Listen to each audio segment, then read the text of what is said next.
Baru-baru ini, Gubernur New York Andrew Cuomo menggencarkan tes kekebalan tubuh terhadap virus corona di New York. Hasilnya, dari 3.000 orang yang dites, 13,9% positif memiliki antibodi.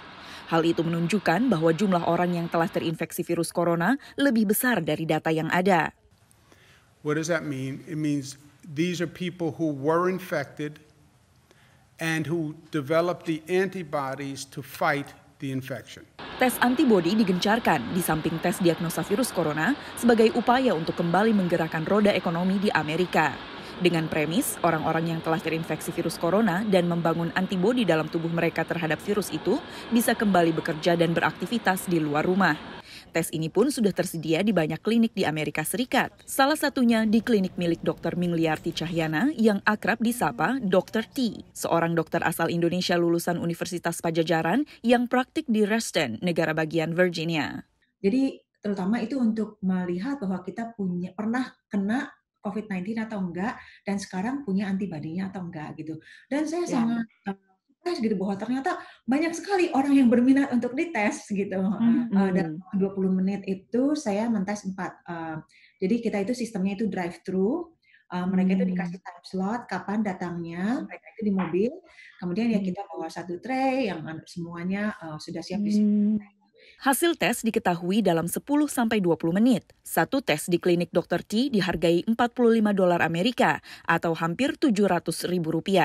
Harga tes di klinik-klinik lain di Amerika berkisar antara puluhan hingga ratusan dolar Amerika. Hasil tes antibodi positif tentunya bisa melegakan. Namun para ilmuwan di Amerika Serikat mengatakan banyak tes antibodi yang beredar tidak akurat.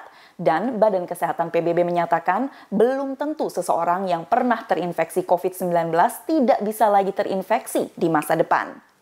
Hasil tes antibodi yang tidak akurat bisa membahayakan karena seseorang yang mendapat hasil tes positif merasa kebal, padahal kenyataannya tidak demikian. Badan Pengawas Obat-obatan dan Makanan Amerika Serikat sejauh ini hanya menyetujui 4 pabrikan tes antibodi COVID-19. What we've told manufacturers is that in order to market in the US, they have to validate their tests. They have to tell us that they validated their tests. And then in the package insert, they have to let people know, end users, labs, etc., that those tests were not authorized by FDA. We've authorized 4. As I mentioned, more in the pipeline. Dr. T yakin dengan keakuratan tes antibodi yang digunakan di kliniknya. Saya juga tentu pengen berhati-hati sekali ya, dan juga saya nggak pengen sampai do any harm ya untuk pasien-pasien saya gitu. Saya hanya bisa cek dari yang dari perusahaan-perusahaan yang mereka udah bilang bahwa mereka dapat warning ya, bahwa nih kalau perusahaan ini itu dapat warning bahwa mereka itu nggak akurat. Jadi saya lihat pabrik ini ada di list itu atau enggak gitu. Ya saya lihat nggak ada. Ya udah, gitu. Cuma bisa kayak gitu sementara. Tidak hanya penyedia layanan kesehatan yang berhati-hati, pasien pun harus mengerjakan PR mereka dengan menggali informasi resmi sebelum mendapatkan tes. Dan tetap menjalankan protokol kebersihan dan pembatasan sosial, meski hasil tes positif antibodi. Dari Washington DC, Valdia Baraputri, VOA.